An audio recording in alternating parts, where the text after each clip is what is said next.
Semana 12 de Lengua y Literatura. Nuestro tema de hoy es acerca de los cuentos ecuatorianos. La palabra cuento viene de contar. Antes de la escritura, en tiempos primitivos, se contaban las historias solo por vía oral. Somos herederos del cuento occidental, que se encuentra en los relatos y narraciones de los sumerios, los egipcios y los griegos, al mismo tiempo de que los mitos y leyendas de los pueblos americanos precolombinos. El cuento ecuatoriano tiene estas dos vertientes. Se sustenta en la tradición oral y se enriquece con los elementos de la realidad. Entre los mejores cuentistas ecuatorianos se encuentran José de la Cuadra, Enrique Gil Gilbert, Demetrio Aguilera Malta, Raúl Pérez Torres, Abdón Uvidia, Alicia Llanes, Lucrecia Maldonado, Eugenia Viteri, entre otros. El cuento es una narración corta que desarrolla un solo tema, real o ficticio. Hay cuentos populares de los que se desconoce el autor y que tienen diferentes versiones, y cuentos literarios escritos por un autor. El cuento se caracteriza por su brevedad, por la tensión que se crea en el relato y por la intensidad que se genera en el punto más emocionante de la narración y que debe resolverse en un espacio corto. Son varios los elementos que se incluyen en la narración, como el tipo de narrador, los personajes, la trama, la estructura de la narración, el tiempo, el espacio y el tema. El tema es la idea alrededor del cual gira el texto. Se expresa en forma de un sustantivo abstracto, sea como amistad, valor, amor o venganza. Los personajes pueden ser principales, secundarios o extras. Los principales como protagonistas, que es el centro de la historia, o como antagonistas que se oponen al protagonista. Los secundarios corresponden a los que comparten el desarrollo de las acciones.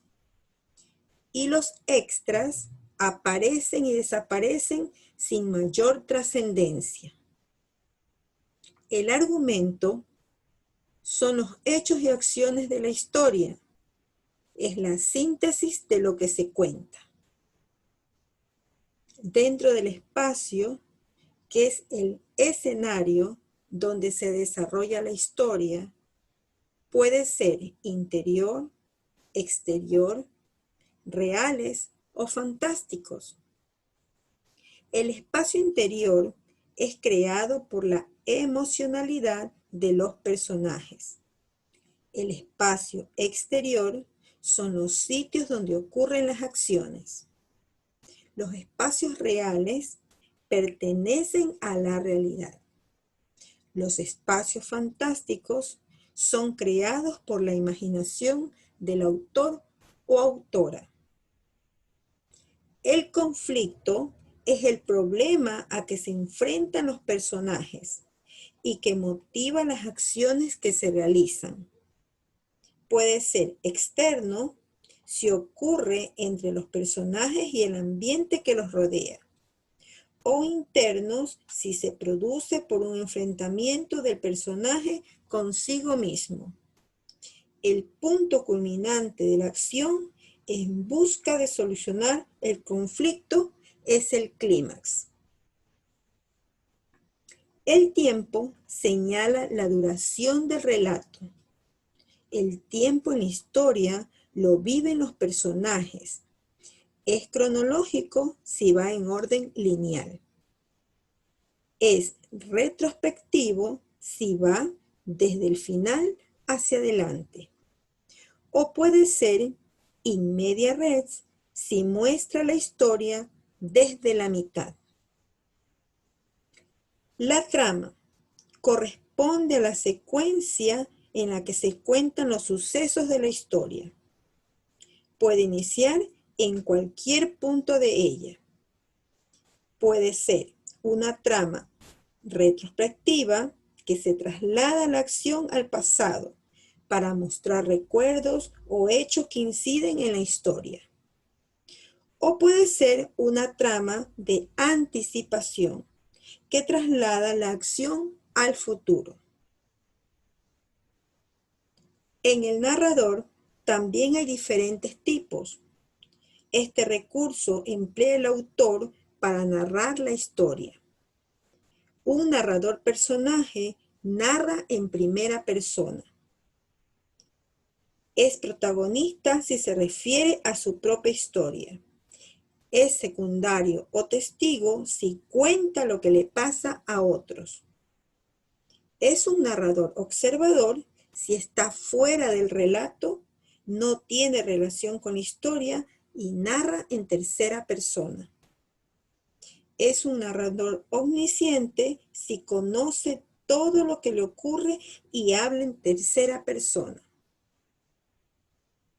Es un narrador en segunda persona cuando no es parte del relato. Además, no se sabe con claridad si es o no parte de él. Dentro de los elementos está la estructura de la narración. Como todo texto escrito, tiene su inicio, su nudo y su desenlace. En el inicio se presenta el personaje principal, el lugar, los primeros referentes del tiempo que se dan en la historia. En el nudo se desarrolla la acción y el argumento de toda la historia o del relato. En el desenlace y final se llega al clímax de la historia, en donde se resuelve cualquier interrogante y se concluye con el relato o la historia. Esto en cuanto al cuento. Gracias por su atención.